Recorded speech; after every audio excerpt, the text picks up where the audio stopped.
저희 아들은 아주 오래도록 남들보다 조금 낮은 자존감을 가지고 살아왔어요. 아무리 너는 소중한 사람이라고 애정을 듬뿍 쏟아부어도 아들은 좀처럼 자신의 마음을 이겨내지 못했죠. 그런 아들이 너무 안쓰러워 저는 늘 아들 앞에 평범한 행복이 가득하길 바랬습니다. 그런 아픈 손가락인 아들에게 한 번은 이루 말할 수 없는 처참한 사건이 일어났는데요. 제 아들의 가슴 아픈 이야기에 잠시 귀를 기울여 주시겠어요? 저희 아들은 저와 남편의 일남 일녀 중 첫째입니다. 불행하게도 아들은 아주 어릴 적에 병을 앓고 한쪽 눈의 시력을 잃었어요. 실명된 눈은 아들이 자라며 점차 흰막을 씌워놓은 것처럼 검은 자가 뿌옇게 변하더군요. 게다가 양쪽 눈동자가 사시처럼 향하는 방향이 달라졌죠. 남편이 대기업 직원이라 다행히 집안 형편이 좋아 저와 남편은 전국의 병원을 돌아다니며 아들의 눈을 고쳐주려고 애썼습니다. 하지만 결국 눈을 고치지 못한 채 아들은 인생을 살아가게 되었어요. 집에서 제가 직접 아이들을 돌볼 땐 아들은 동생인 딸하고만 놀아서 큰 문제가 없었습니다. 하지만 문제는 아들이 학교에 입학하면서부터였죠. 엄마, 왜 난 다른 애들이랑 다르게 생겼어? 애들이 내 눈 보고 막 따돌리고 놀려. 담임 선생님께 잘 부탁도 드려보고 전학을 시켜보기도 했지만 아들은 날이 갈수록 소심하고 내성적으로 변하더군요. 그런 아들을 보며 남편과 전 속이 새까맣게 문드러져 갔죠. 부모인 내가 못나서 아들을 건강하게 낳아주지 못한 것 같아 눈물이 났습니다. 저는 의기소침해져가는 아들을 앞에 앉혀놓고 늘 이렇게 말해주었어요. 성효야, 네가 남들과 조금 다르다고 해서 절대 기죽고 다닐 필요 없어. 잘못한 게 없는데 왜 어깨를 움츠리고 다니니? 넌 당당하게 자신을 사랑해줄 의무가 있어. 그리고 널 놀리는 애들은 그냥 무시해버려. 살다 보면 그런 편견을 가진 사람보다 따뜻한 네 마음을 보고 다가와줄 사람이 훨씬 많다는 걸 알게 될 거야. 엄마가 늘 미안해, 아들. 여전히 소심하고 내성적이긴 했지만 아들은 중학교 올라가면서부턴 친한 친구도 몇 생기고 학교 생활에 무난하게 적응해 줬어요.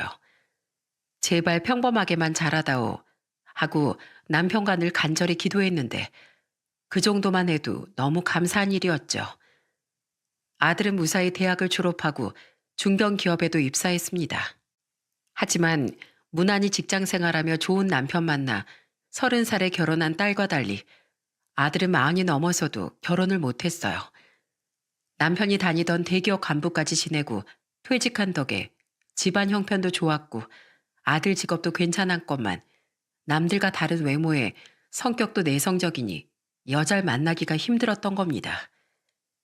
잘 만나고 왔어? 중학교 선생에 성격도 참한 아가씨라던데. 그냥저냥 잘 만나고 왔어요. 저 들어가서 좀 쉴게요. 저와 남편은 아들이 남들처럼 좋은 여자 만나 행복한 가정을 꾸리길 바랬습니다. 부모된 욕심이기도 했지만 아들이 내심 결혼한 자기 친구들을 부러워하는 걸 알고 있었거든요. 나이가 들며 결혼식에 불려다니고 친구 자식들 돌잔치에도 참석한 날엔 아들은 집에 들어와 늘 씁쓸한 웃음을 짓곤 했으니까요. 남편은 인맥을 통해 여러 번 아들에게 선자를 주선해줬습니다. 하지만 결과는 늘 같더라고요. 죄송해요. 저 때문에 밖에서 두 분 면이 안 서시죠? 저도 어머니 아버지께 자랑스러운 아들도 되고 싶고 손주도 보여드리고 싶은데 마음처럼 쉽지가 않네요. 왜 전 남들처럼 평범한 삶을 사는 게 이렇게 힘든 걸까요? 아니다. 우리가 괜한 일을 벌여서 너한테 상처만 더 줬구나. 요즘엔 결혼은 해도 그만 안 해도 그만이 시대라잖니. 결혼 그까짓 거 안 한다고 네가 못난 아들이 되는 것도 아니고 우리에게 자랑스럽지 않은 자식이 되는 것도 아니다. 손주야 이미 미네가 둘이나 안겨줬는데 우리가 무슨 욕심이 있겠니. 그러니까 그런 말 말거라. 아들은 우리에게 미안해하며 전보다 더 자존감이 떨어졌어요. 그런 안쓰러운 아들에게 너무 미안해 우리는 내심 바라던 아들의 결혼도 손주도 모두 포기하게 됐죠. 그리고 그런 아들이 나이 42에 7살 어린 며느리를 데리고 왔을 때 남편과 저는 놀라다 못해 감동까지 해버렸습니다. 평범한 회사원이라던 며느린 말투도 몸가짐도 굉장히 참한 아이더군요. 그래, 우리 아들하곤 지인 모임에서 우연히 만났다고? 네, 우연히 합석해서 대화를 하다 보니까 성효 씨 내면이 너무 선한 게 느껴지더라고요. 그래서 제가 먼저 용기 내서 데이트 신청했어요. 지금 생각하면 무슨 용기로 그랬는지 너무 쑥스럽네요. 아들에게 미리 들은 이야기가 있어 며느리의 말이 그저 예쁘게만 느껴졌습니다. 아들은 며느리가 왜 자신을 좋아하는지 너무 궁금해 물어본 적이 있었다는군요. 그때 며느린 성효 씨만큼 다정하고 배려 깊은 사람을 살면서 본 적이 없어요. 대화를 하면 할수록 이 사람하고 조금 더 같이 있고 싶다라는 마음이 계속 들더라니까요. 그리고 성효 씨 외모가 어때서요? 제 눈에 멋있기만 한데 한쪽 눈이 안 보이는 거요? 그게 뭐가요? 나머지 한쪽 눈에 남들보다 선한 마음이 가득 담겨 있잖아요. 저는 그 눈이 다른 사람들 눈보다 100만 배는 아름답다고 생각해요. 라고 말했다고 해요. 그리고 그 말에 아들은 이 여자와 평생 함께하고 싶다는 생각에 청혼을 했다고 했죠.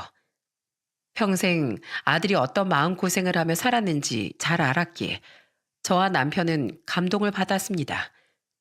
게다가 며느린 부모를 끔찍이 생각하는 효녀이기까지 했습니다. 어머니가 편찮으시다고 들었는데 좀 괜찮으시니? 지병이 잘 낫지 않으셔서 집에서 계속 요양 중이세요. 사실 집 형편도 좋지 않고 부모님도 아프신데 이런 상황에 결혼하는 게 맞나 싶었어요. 그런데 아버지가 자식에게 짐되는 부모 되기 싫다면서 무조건 결혼하라고 하시더라고요. 제가 그렇게 말리는데도 아버진 쩔뚝거리는 다리로 폐지 주우러 다니고 계세요. 딸에게 부담 주기 싫으니 한 푼이라도 더 벌겠다고요. 저희 아버지 다리가 그렇게 된 것도 제 대학교 등록금 벌겠다고 일 끝나고 쉬며 오토바이 배달일 하다 사고가 나서 그렇게 되신 거예요. 위로 하나 있던 오빠도 저 고등학생 때 일찍 사고로 하늘로 간 마당에 하나 남은 자식이 집을 떠나 결혼한다는 게 불효는 아닌가 싶어서 죄송한 마음뿐이에요. 며느리는 자식이 되어 아픈 부모님을 두고 결혼하는 게 죄스럽다며 눈물까지 보이더라고요. 하지만 저희 아들을 놓치고 싶지 않았고 부모님 위한답시고 결혼을 포기하면 오히려 부모님 가슴에 대못을 박는 일인 것 같아 용기를 냈다고 했죠. 그런 며느리의 마음씨가 너무 고와 보여 저와 남편은 며느리의 손을 잡고 반드시 좋은 시부모가 되어주겠노라 약속했습니다. 이후 남편은 아들에게 브랜드 아파트를 신혼집으로 마련해줬어요. 우선 내 명의로 사뒀다가 너희들 아이 가지면 슬슬 그때 너희 공동 명의로 넘겨주마. 남편은 그 비싼 집을 무려 아들 명의도 아닌 두 아이의 공동 명의로 후에 변경해주겠다고 말하더군요. 물론 저와 미리 상의한 일이었지만 그만큼 남편은 며느리에게 많이 고마워하고 며느리를 예뻐했던 거예요. 그렇게 아들 부부는 결혼을 하게 됐습니다. 결혼 후 우린 며느리를 자주 볼 수는 없었어요. 안부 전화는 종종 했지만 아들도 며느리도 놀러 오겠다는 말을 통 안 했거든요. 그러다 한 번은 오랜만에 아들 부부에게 밥을 사주고 싶어 저는 아들에게 전화해 주말 일정을 물은 적이 있었습니다. 그때 아들은 이렇게 말하더라고요. 당장 이번 주말은 힘들 것 같고 집사람하고 상의해서 다음에 갈게요. 사실 집사람이 주말마다 좀 바빠요. 거의 매주말마다 1박 2일로 친정에 가거든요. 매주 친정에서 자고 온다고? 네, 사실 결혼 전에 집사람이 혹시 자기 부모님하고 합가하면 안 되냐고 조심스럽게 물어본 적이 있어요. 아무래도 몸 불편한 장인어른하고 아프신 장모님이 마음에 걸린다면서요. 그런데 제가 무슨 대답을 하기도 전에 아내가 먼저 자기가 괜한 말을 했다고 하더라고요. 생각해보니까 어머니 아버지가 얻어주신 신혼집인데 그 집에 자기 부모님을 모시고 와서 살면 장인 장모님 마음이 더 불편할 것 같다면서요. 대신 평일엔 가정에 충실할 테니까 주말엔 친정 가서 부모님을 돌봐드리면 안 되냐고 묻더라고요. 아내가 얼마나 효녀인지 잘 아는데 그걸 왜 안 된다고 하겠어요. 어차피 이틀 친정에 있을 거 1시간도 넘는 거리 괜히 왔다 갔다 하기보다 거기서 자고 온다기에 그러라고 했죠. 그럼 넌 같이 안 가고? 당연히 너도 처가 가서 사돈 어른들을 뵙고 와야지. 처음엔 계속 같이 갔죠.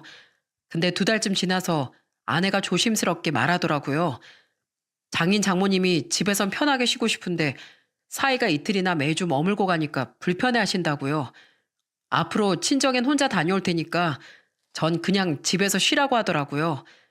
그래서 그 뒤론 안부 전화만 드리고 가끔 아내한테 2분 드리라고 용돈만 따로 챙겨주고 있어요. 며느린 주말도 포기한 채 자기 부모님을 돌보고 있던 거예요. 그런 며느리의 효심을 안 뒤로 더 이상 저와 남편은 아들 부부를 주말에 불러내지 않았습니다. 어머님, 아버님, 저희 왔어요. 넌 친정 안 가는 주말엔 좀 쉬지. 뭐하러 힘들게 여기로 왔어? 어머님, 아버님 뵙고 싶어서 왔죠. 저한텐 이게 쉬는 거예요. 하지만 그 와중에도 며느린 짬짬이 시간을 내서 먼저 저희를 보러 와줬습니다. 하는 말도 어찌나 예쁜지 참 천사 같은 며느리를 얻었다고 생각했죠. 이런 며느리가 손주까지 나오면 그 손주는 또 얼마나 예쁠까 상상하던 와중 정말로 집안에 경사가 생기더군요. 어머니, 아버지, 저희 집사람 임신했어요. 임신 5주 차래요. 결혼한 지 1년 5개월가량 지났을 때 아들과 며느린 주말에 직접 찾아와 임신 소식을 알렸습니다. 기쁜 나머지 남편은 채통이고 뭐고 다 잊고 며느리를 얼싸안으며 방방 뛰기까지 했죠. 저도 물론 너무 좋았지만 얼마나 벅찼는지 남편은 눈물까지 내비치더라고요. 고맙다, 아가. 정말 고마워. 넌 우리 집안의 복덩이다, 복덩이야. 며느린 수줍게 웃으며 이게 다 응원해 주신 2분 덕분이에요. 라고 말했습니다. 그런데 임신 소식을 알린 지 2주 뒤쯤 갑자기 아들이 남편에게 전화해 의외의 말을 하더군요. 아버지, 혹시 저희 집 명의요? 언제쯤 바꿔주실 거예요? 생전 우리에게 돈 이야기를 꺼내는 법이 없던 아들이 대뜸 아파트 명의 변경 이야기를 용건으로 꺼낸 겁니다.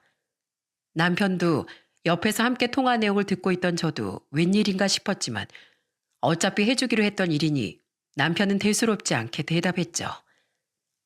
내 정신 좀 봐라. 아내가 그랬었지? 70이 넘으니 뭘 자꾸 깜빡깜빡 하는구나. 조만간 해주마. 그건 그렇고 새아가 몸은 좀 어떠니? 건강해요. 아직 초기라 그런지 입덧도 없고요. 임신이란 것 자체가 여자 몸에 큰 부담이 가는 일이야. 새아가가 뭐 먹고 싶다고 하면 잽싸게 사다 주고 신경질 부리고 화내는 것도 다 이해해줘라. 아, 임신했을 때 서운한 건 평생을 간다잖니. 아니다. 내가 말만 이럴 게 아니라 새아가한테 직접 보약이라도 지어다 줘야겠다. 시애비가 돼서 며느리를 직접 챙겨줘야지. 그렇게 말한 남편은 정말로 다음 날 보약을 지어 오겠다며 집을 나섰습니다. 하지만 남편은 끝내 보약을 짓지 못했어요. 한약방으로 향하는 길에 남편은 그만 골목길에서 쓰러진 채 발견됐거든요. 원인은 뇌출혈이었죠. 남편이 쓰러진 곳은 목적지로 가는 지름길이었는데 꽤나 외진 곳이어서 남편은 쓰러진 추정 시간보다 아주 늦게 발견되었어요. 저는 병원에서 소식을 듣자마자 자식들에게 연락하곤 병원으로 달려갔습니다. 제발 누구든 우리 남편 좀 살려주세요. 드디어 우리 아들 손주 본다고 눈물까지 흘리면서 좋아하던 사람입니다. 수술실 앞에서 기다리는 동안 저는 2 손을 모으고 간절히 기도했습니다. 얼마 되지 않아 회사에서 조퇴하고 온 아들 부부와 딸 부부까지 병원으로 달려왔죠. 다들 이게 무슨 일이냐고 흐느끼며 남편의 무사를 간절히 바랬어요. 하지만 남편은 결국 산 사람의 모습으로 우리 곁에 돌아오지 못했습니다. 분명 몇 시간 전까지만 해도 멀쩡히 2발로 집에서 걸어 나갔던 남편은 그렇게 영영 먼 곳으로 떠나버린 거예요. 저는 인생 최고로 기쁜 나날에서 순식간에 불행의 끝자락으로 굴러 떨어진 듯한 허망함과 상실감을 느꼈죠. 여보, 갑자기 이렇게 나만 두고 떠나면 어쩌란 말이에요. 내가 당신 없이 어떻게 살라고. 아버님, 우리 아기한테 꼭 좋은 할아버지가 돼주겠다고 저랑 약속하셨잖아요. 조금만 기다리시면 두 팔로 그토록 바라던 손주를 안아보실 수 있었는데 왜 그렇게 급하게 가셨어요? 저는 남편의 영정사진만 올려다보며 눈물을 그치지 못했습니다. 그리고 자식들 못지않게 며느리 또한 엄청나게 힘들어하는 모습을 보였죠. 아무래도 남편이 며느리를 너무 예뻐했다 보니 며느리의 참담함 또한 많이 컸구나 싶었어요. 그때까지만 해도 곧 다가올 며느리의 충격적인 민낯을 알지 못했으니까요. 남편의 갑작스런 죽음에 울어도 제 눈물은 그칠 틈이 없었습니다. 결국 전 장례식 이틀째가 되던 날 조문을 왔던 사돈 어른들이 돌아가자마자 그만 바닥에 쓰러지고 말았어요. 의식은 있었지만 머리가 핑핑 도는 게 도저히 앉아있을 수가 없겠더라고요. 어머니, 장모님! 자식들과 사위 그리고 며느린 모두 기함을 하고 달려왔습니다. 다행히 별 이상이 없던 저를 부축해 아들과 사위는 빈소에 작게 딸린 방으로 옮겨주더군요. 저는 물을 마신 뒤 그곳에 누워 한동안 안정을 취했죠. 아무도 없는 조용한 곳에서 쉬니 점차 다시 머리가 맑아지더라고요. 그런데 상태가 거의 회복됐을 무렵 어디서 진동 소리가 들리기 시작했어요. 저거 새아가 가방이잖아. 진원지는 바로 며느리의 가방 위에 올려져 있던 휴대폰이었습니다. 휴대폰 케이스를 보니 며느리의 휴대폰이 맞더라고요. 조문객을 맞이하느라 정신이 없어 미처 챙기고 다니지 못한 것 같았죠. 처음엔 제가 주인이 아니니 그냥 무시하려는데 전화는 무려 3통이나 더 걸려왔어요. 혹시 장례식장을 찾아오려는 조문객이 아닐까 싶어 저는 잠시 망설이다 며느리의 휴대폰을 집어들었습니다. 휴대폰 액정엔 여자 이름인 듯한 3글자가 떠있더군요. 그렇게 받아본 전화에서 저는 아주 충격적인 말을 듣게 됐죠. 여보세요? 며느라, 왜 이렇게 전화를 안 받니? 아까 나랑 통화할 때 들은 거 잊지 않았지? 일본에서 잠깐 들어온 우리 언니랑 식사하기로 한 거 말이야. 우리 언니가 내 며느리 되래라니까 널 너무 궁금해하더구나. 룸 예약해둔 식당 주소 문자로 보낼 테니까 저녁 8시까지 거기로 오려무나. 놀란 전 얼른 전화를 끊었습니다. 며느리를 우리 며느리라고 부를 여자가 저 말고 세상에 또 누가 있단 말입니까? 이게 대체 무슨 상황인가 싶어 손이 덜덜 떨리더라고요. 그리고 곧이어 전화를 걸었던 같은 사람에게 문자가 왔죠. 그 문자엔 한 일식집 주소와 함께 꼭 와 우리 며느리 라는 문구가 적혀 있었어요. 주소와 일식집 이름을 기억한 전 밖에서 들리는 인기척에 황급히 휴대폰을 원래 자리로 돌려놨습니다. 방문을 열고 들어온 사람은 바로 며느리더라고요. 어머님, 몸은 좀 어떠세요? 괜찮다. 그래도 조금 더 쉬세요. 무리하시면 안 돼요. 아셨죠? 저는 우선 이 상황을 어떻게 풀어야 하나 혼란스러워 며느리에게 모른 척을 했습니다. 며느린 상냥하게 웃으며 자신의 휴대폰을 들고 다시 밖으로 나가더라고요. 그리고 얼마 뒤 저녁이 되자 며느린 제게 와서 잠시 회사에 가봐야 할 것 같다고 말했죠. 저는 시침을 떼고 물었어요. 시아버지 장례 중인데 회사를 가야 한다고? 네, 회사에 지금 중요한 프로젝트가 진행되고 있는데 제가 맡았던 업무 때문에 다들 계속 야근을 하고 있다고 하더라고요. 저도 이럴 때 자리 비우고 싶지 않은데 정말 중요한 일이라 잠깐 가서 문제만 해결해주고 와야 할 것 같아요. 죄송해요, 어머님. 금방 다녀올게요. 그렇게 며느리는 상복을 벗고 장례식장을 나갔습니다. 거짓말인 걸 알고 있던 전 그런 며느리의 뒤를 밟기로 했습니다. 얘 성효야, 너 나랑 잠깐 세아가 뒤 좀 따라가자. 네? 회사 가는 사람 뒤를요? 내가 아까 뭘 좀 봤어.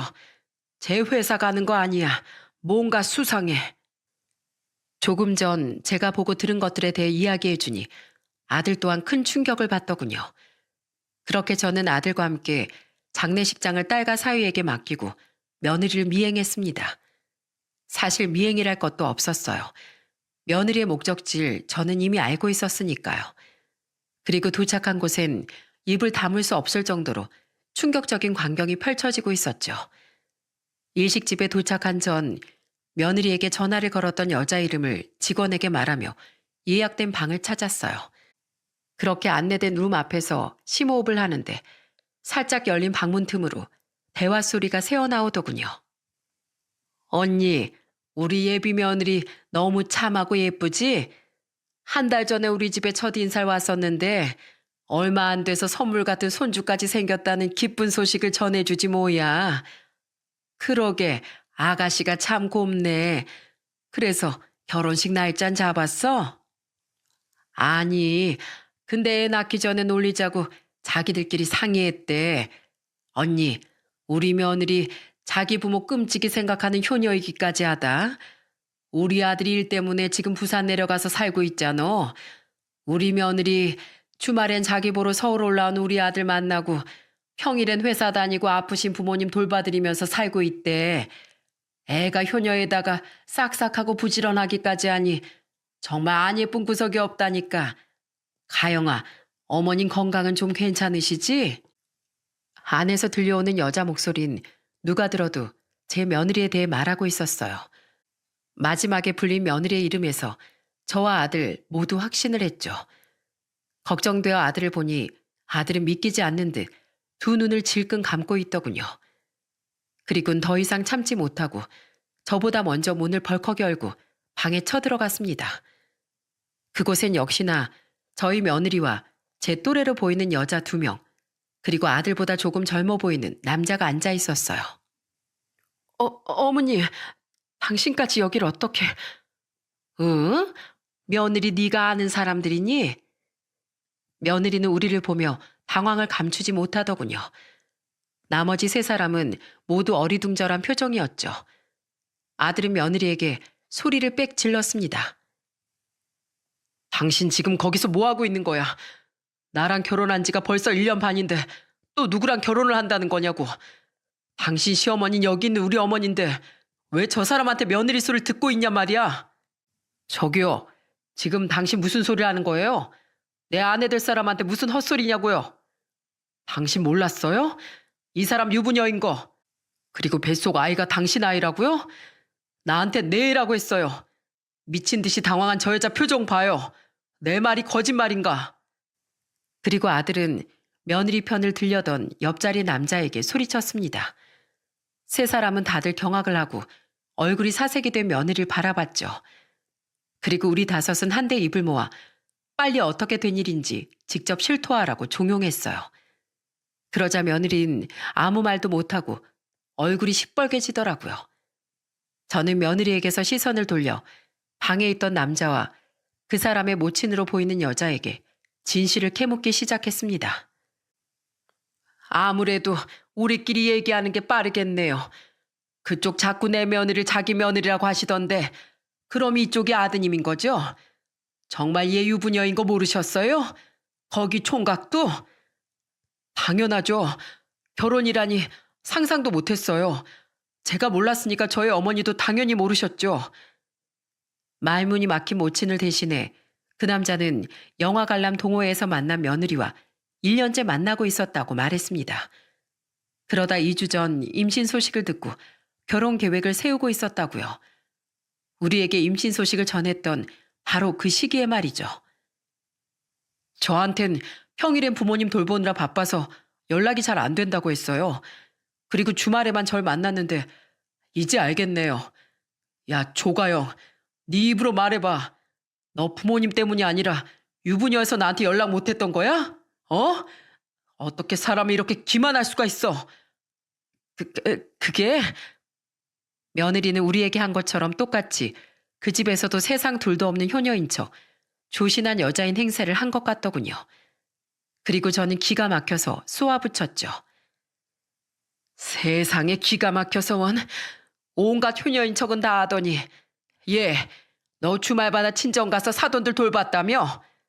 근데 그게 아니라 아픈 부모 나 몰라라고 바람이나 피우고 다녔던 거니? 그 전에도 동호회 같은 데 나가서 남자 꼬시는데 아주 여념이 없었던 거구나. 그래서 처음에만 몇 번 친정 가는 척하고 나중엔 우리 아들더러 오지 말라고 하고. 이것은 사기꾼이잖아. 뭐 이런 애가 다 있어. 저는 무슨 말이든 해보라며 며느리 어깨를 밀쳤습니다. 하지만 며느리는 꿀먹은 벙어리가 돼서 고개만 푹 숙이고 있더라고요. 그리고 이어진 아들의 말에 저는 또 한 번 온몸에 소름이 돋고 말았어요. 설마 이제 알겠다. 당신 그래서 나한테 계속 이제 임신도 했는데 아버지가 아파트 명의 언제 바꿔주는 거냐고 닥달했었구나. 명의 바꿔주자마자 나 버리고 저 남자한테 가려고? 당신이 사람이야? 우리 아버지가 당신을 얼마나 예뻐하셨는데, 내가 당신을 얼마나 아꼈는데 이렇게 뒤통수 칠 준비를 하고 있었을 수가 있어. 뭐야? 그걸 그럼 제가 시켜서 물어본 거란 말이야? 네가 감히 우리 집안 전체를 능멸해? 며느리를 너무 예뻐했던 만큼 배신감이 미친 듯이 치밀어 올랐습니다. 그러니까 결국 그동안 착한 척, 우리에게 잘한 척 했던 모든 행동들이 전부 다 돈 때문이었다는 의미였으니까요. 결국 저는 참지 못하고 며느리의 따귀를 내려치고 말았죠. 그런데 그와 동시에 저쪽 남자의 모친이 며느리 얼굴에 컵에 담긴 물을 쫙 뿌려버리더군요. 어디서 이런 별 거지 같은 게 내 아들한테 달라붙었어? 감히 내 귀한 아들을 상간남을 만들어? 결혼 같은 소리 안 해. 애는 지우든 말든 너 알아서 해라. 우리 아들 애인지 저 집 애인지 알게 뭐야. 너 같은 더러운 여자 몸에서 나온 애 우린 필요 없다. 저기요, 따지고 보면 그쪽들이 우리보다 훨씬 더 큰 피해자 같은데 고의는 아니었어도 어찌됐든 미안합니다. 그래도 우린 전혀 몰랐으니까 괜히 우리 아들이 피해보는 일은 없었으면 좋겠네요. 우리 아들도 지금 충격이 심할 테니까요. 언니, 가자. 너도 얼른 따라와. 그러더니 그 여자는 씩씩대며 자신의 아들과 언니와 함께 방을 나가버렸습니다. 끝까지 며느리를 노려보던 그 남자 또한 나가기 전 고개를 숙이며 우리에게 죄송하다고 사과했죠. 그렇게 방엔 아들과 저 며느리 이렇게 셋만 남았어요. 그제야 며느린 바닥에 무릎 꿇고 제 아들을 향해 불쌍한 척 매달리더라고요. 여보, 이 애 진짜 당신 애야. 내가 잠깐 정신이 나가서 실수했지만 내가 진짜 사랑하는 건 당신밖에 없어. 미안해. 나 한 번만 용서해줘. 실수? 넌 실수로 다른 남자랑 결혼까지 약속하냐? 이건 나 이 더러운 여자야. 내가 당신을 얼마나 믿었는데 어떻게 나한테 이럴 수가 있어. 당신하고는 당장 이혼이야. 며느리를 정말 많이 좋아했던 아들은 끝내 눈물을 보였습니다. 그럼에도 불구하고 아들은 냉정하게 며느리를 밀어냈어요. 씨알도 먹히지 않자 며느린 이번엔 엉금엉금 제게 기어와 매달리더군요. 어머님은 저 많이 예뻐하셨잖아요. 저한테 늘 고맙다고 하셨잖아요. 며느리도 자식인데 부모가 돼서 자식 허물 한 번쯤은 눈 감아 주실 수 있는 거 아니에요? 자식? 내 아들 눈에 피눈물 낸 널 왜 내가 자식으로 생각해야 하니? 너 정말 무서운 애구나. 네가 정말 날 부모라고 생각했으면 널 그렇게 예뻐했던 네 시아버지를 조금이라도 위했으면 이랬으면 안 되지 않니? 그냥 바람 피운 것도 뒤로 자빠질 일인데 어떻게 네 시아버지 장례 도중에 이런 짓을 하러 나와? 너 다시 내 남편 장례식장에 코빼기라도 비추면 그땐 뺨 한 대로 안 끝날 거야. 임산부고 뭐고 머리털을 다 뜯어놓을 거다. 알겠니? 저는 아들을 데리고 방에서 나와버렸습니다. 며느리가 바닥에 무릎 꿇고 앉아 엉엉 울든 말든 내버려 두고 말이죠. 장례식장까지 가는 동안 아들은 거의 넋이 나간 상태였어요. 그리고 돌아온 장례식장에서 모든 이야기를 들은 딸과 사이는 경악을 하더라고요. 진짜 새언니가 그런 짓을 했다고? 애도 누구 애인지도 모르고? 바람핀 남자 앞에서 나 아무 말도 못하다가 그 집 사람들 나가니까 그제야 우리 애라고 애원하는데 그 말을 어떻게 믿니? 에휴, 세상에 어떻게 이런 일이 우리한테 일어난단 말이야. 죽은 네 아버지가 걔를 얼마나 예뻐했는데 분통 터져서 너희 아버지 하늘로 곱게 가긴 하겠니? 저는 며느리를 안고 방방 뛰던 생전 남편의 모습이 생각나 다시 눈물을 터뜨렸습니다. 그리고 말없이 눈물을 뚝뚝 흘리던 아들은 우리가 미처 알지 못했던 또 다른 며느리의 이면을 털어놓더군요. 사실 그 사람 임신 사실 알았을 때부터 저에 대한 태도가 확 돌변했어요. 전엔 그렇게 제게 사근사근하게 굴더니 표정도 냉랭해지고 자다가 손끝이라도 스치면 저를 벌레 보듯 보더라고요. 집안일도 하나도 안 하고 절 노예 부리듯 부리기도 하고요. 임신을 해서 호르몬 때문에 그런 건지 아니면 본성을 드러낸 건지 몰라도 그냥 제가 참자 싶어서 아무한테도 말 안 하고 견뎠어요. 그만큼 아내를 너무 좋아했고 그토록 바라던 제 아이까지 가져다 준 사람이었으니까요. 근데 그게 본성이 맞았네요. 아마 그 여잔 바람 피우면서 임신해서 자기 이름으로 아파트 받을 날만 기다리고 있었겠죠. 공동명의여도 자기한테 지분이 생긴 거니까 그거 받고 이혼하려고요. 제 남편이 까먹고 명의 변경을 안 해주자 며느린 대체 명의를 언제 변경해 주는 거냐며 아들을 닥달했다고 했습니다. 심지어 한 번은 제 남편이 명의 변경을 해주면 그 아파트를 자기 단독 명의로 바꿔달라고 요구했다더군요. 당신은 부자잖아. 난 가진 게 아무것도 없는데 애까지 뺀 날 당신이 바람이라도 나서 버리면 나는 애랑 둘이 뭐 먹고 살아? 그러니까 그냥 보험으로 이 아파트라도 가지고 있겠다 이거지. 당신이 딴 생각 못하게. 라는 말도 안 되는 핑계를 대면서요. 물론 그건 순 억지라고 생각해 아들이 동의하지도 않았고 결과적으론 남편이 갑자기 세상을 떠나며 명의를 바꿔주지 못했지만 만약 남편이 이렇게 되지 않고 제가 며느리 휴대폰을 보지 못했다면 눈 뜨고 코 베이는 꼴을 받겠구나 싶어 소름이 돋았습니다. 게다가 부모님 생활비를 대야 한다며 결혼한 뒤 며느린 집에 돈을 한 푼도 가져오지 않았다고 해요. 그런데 지금 생각해보니 친정에 가지도 않았는데 그 돈을 줬겠냐며 자긴 처음부터 끝까지 며느리의 봉이었다고 아들은 엉엉 울더라고요. 전 왜 이렇게 잘하는 게 없을까요? 생긴 것도 이상하고 눈엔 장애도 있고 겨우 만난 아내란 여잔 사기꾼이었다니. 제 자신이 너무 싫어요. 네가 못나서가 아니다. 아니야. 이건 그저 사고였던 게다. 가해자는 걔인데 왜 네가 스스로를 자책하니. 그러지 말거라. 이 애미 가슴이 찢어진다. 저는 그런 아들을 부둥켜 안고 함께 울었습니다. 딸과 사이는 그런 우리를 보고 한숨 쉬며 함께 눈물을 닦았죠. 겁을 먹은 건지 그날도 발인 날인 다음 날도 며느리 모습을 드러내지 않더군요. 발인 후 남편의 유고를 낙골당에 안치시키며 아들은 바닥에 엎드려 흐느꼈어요. 아버지, 다 보고 계셨죠? 꼭 아버지께 자랑스러운 아들이 되고 싶었는데 마지막까지 이렇게 못난 모습 보여드려서 죄송해요. 그런 아들 옆에서 저 또한 남편의 유골함을 눈에 오래오래 담았습니다. 그리고 남편에게 다짐했어요. 지금 생각해보면 하늘 가기 전에 며느리 실체 알고 나한테 알려주려고 당신이 나한테 며느리 휴대폰을 보게 한 거죠? 당신이 죽어서도 걱정하던 우리 아들, 이젠 더는 상처받지 않게 내가 평생 감싸 안고 살게요. 그러니까 괜히 걱정 때문에 구천 떠돌지 말고 마음 편하게 하늘 가서 푹 쉬어요. 나중에 만나요, 여보. 그리고 그날 오후 자식들을 각자 집으로 돌려보내고 홀로 남편 유품을 정리하는데 안사돈에게서 전화가 오더군요. 안사돈은 면목 없는 목소리로 자신의 딸이 자기들 집에 와 있다고 말하더군요. 가영이한테 이야기 전부 들었습니다.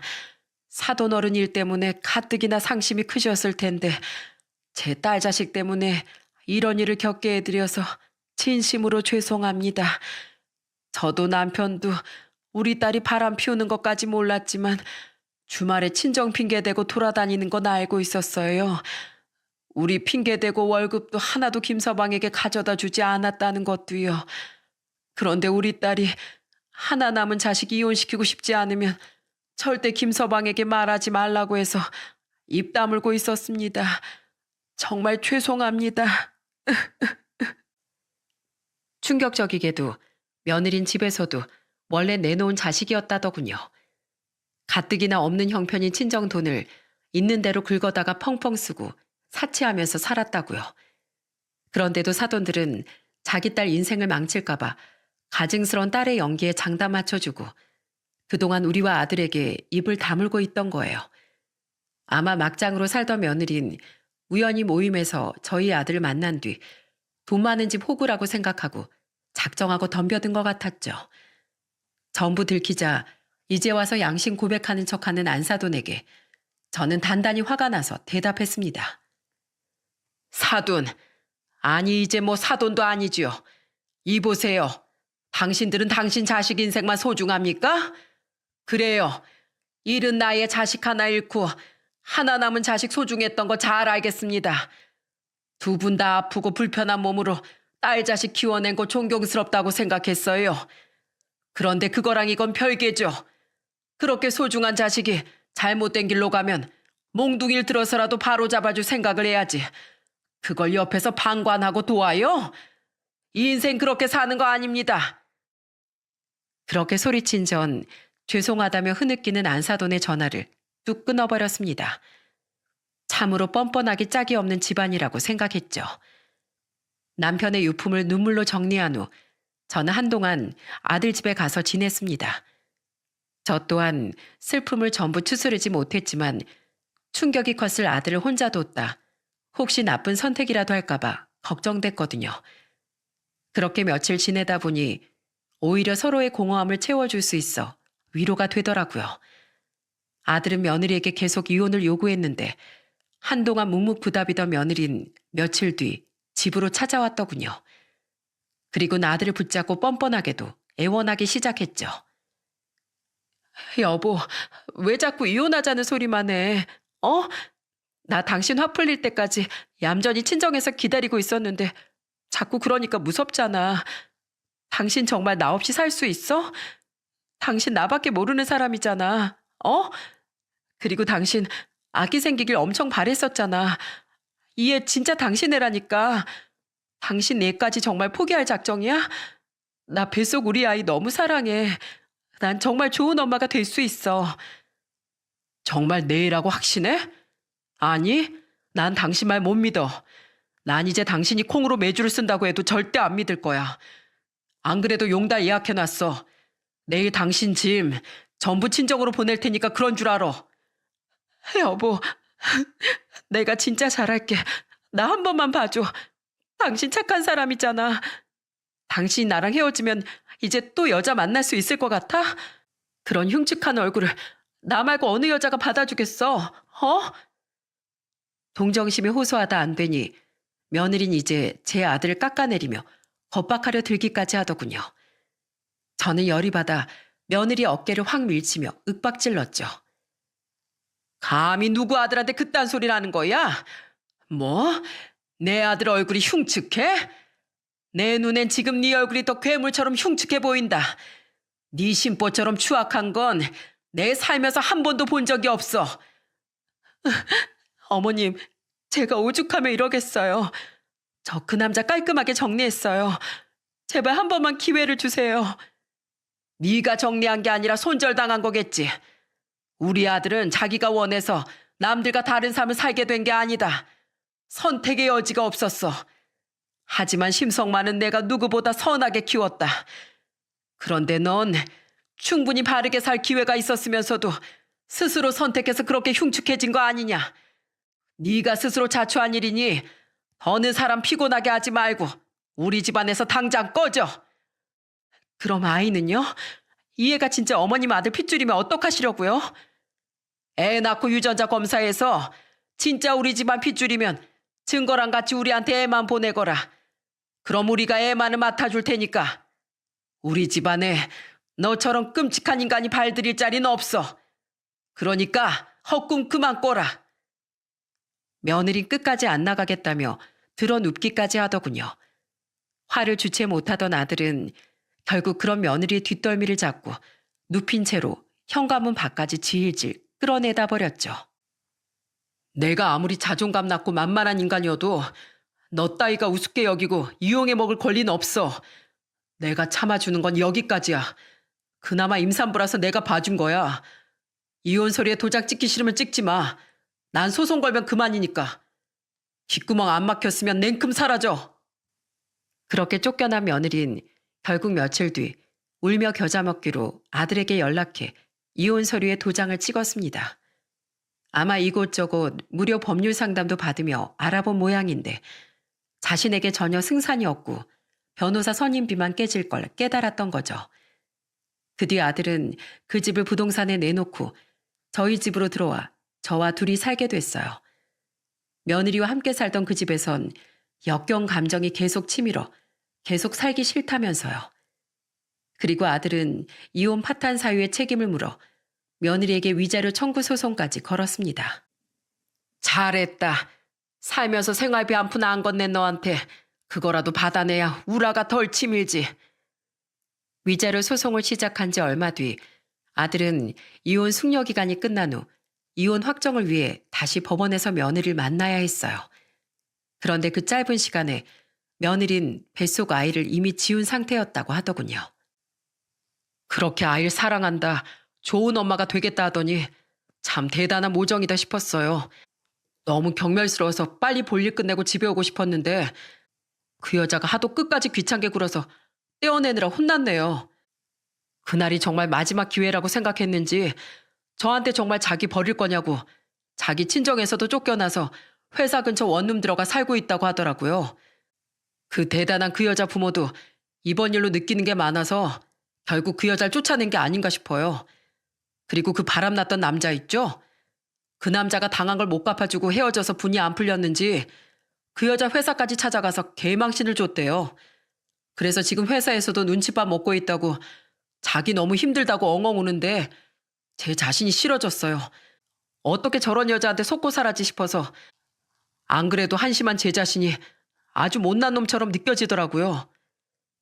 아들은 자꾸 며느리가 자신의 옷깃을 잡고 안 놔주기 이것도 폭행이라고 위자료 소송에 이어서 고소까지 당하고 싶지 않으면 놓으라고 으름장을 놨다고 해요. 그제야 며느린 겁을 먹고 물러나 아들은 빠르게 마지막 이혼 절차를 마무리하고 돌아올 수 있었다고 했죠. 저는 이혼 이후 더욱 자존감 낮아진 아들을 꼭 안아주며 이렇게 말했습니다. 속은 사람이 잘못이 아니라 속인 사람이 잘못이야. 이런 일을 당했으면 자기를 자책할 게 아니라 앞으로 이런 일을 또 겪지 않기 위해 더 똑바로 정신 차리고 더 나은 사람이 되면 되는 거야. 그러니까 성효야, 이제 네 자신을 그만 낮추고 스스로의 인생을 사랑하는 데 집중하며 살아가려무나. 그게 정말로 네 전차한테 복수하는 길이야. 이 엄마가 옆에서 도와줄게. 아들은 자신이 끝까지 애물단지인 자식 같다며 늘 죄송하다고 말하더군요. 그리고는 앞으로 속상해할 저를 위해서라도 나약한 스스로의 마음을 이겨보겠다고 울먹였어요. 그게 바로 몇 달 전 일입니다. 아들은 여전히 저희 집에서 저와 둘이 살고 있어요. 딸 내외도 아들과 제 걱정에 전보다 더 자주 찾아와 주고 있죠. 그리고 아들은 며느리에게 위자료를 받아내는데 성공했습니다. 예전 며느리를 만났던 모임 지인이 건너 듣고 말해주길 며느린 끝까지 정신 못 차리고 회사 상사인 유부남을 꼬셔 돈을 뜯어내려다 해고됐다고 하더군요.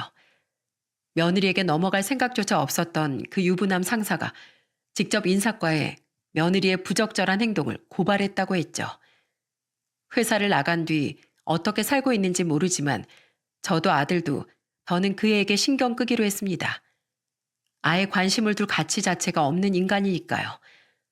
뭐 부모에게도 버림받고 정신 못 차리고 살다가 언젠가 비참한 최후를 맞이하게 되지 않을까 싶네요.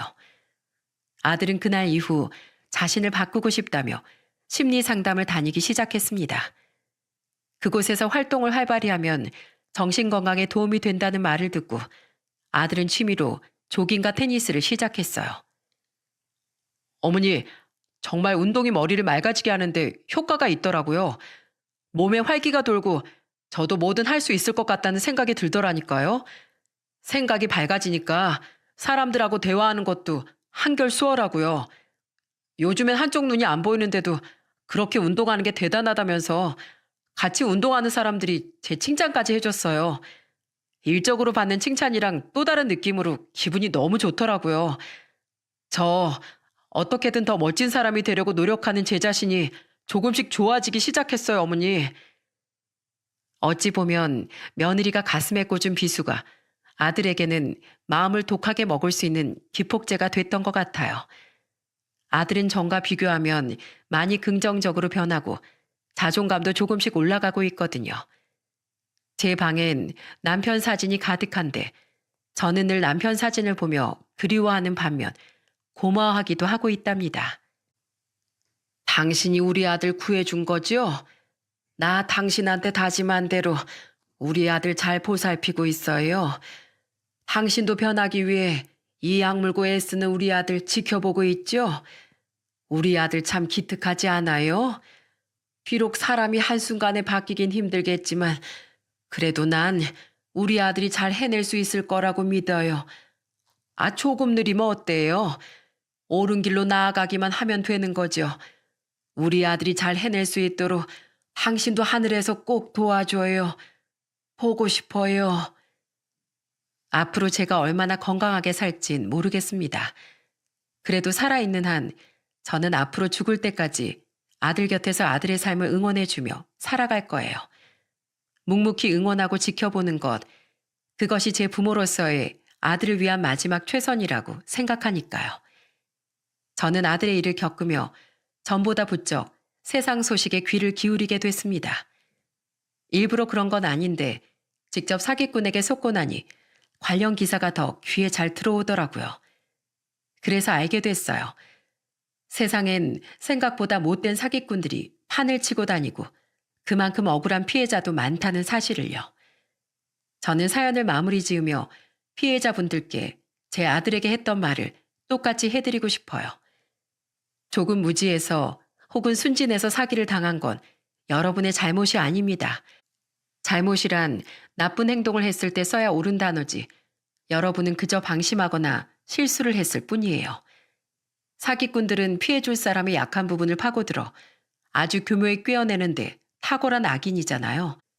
작정하고 달려드는데 그걸 모든 사람이 막을 수 있다면 세상에 사기꾼이란 단어 자체가 존재하지도 않겠죠.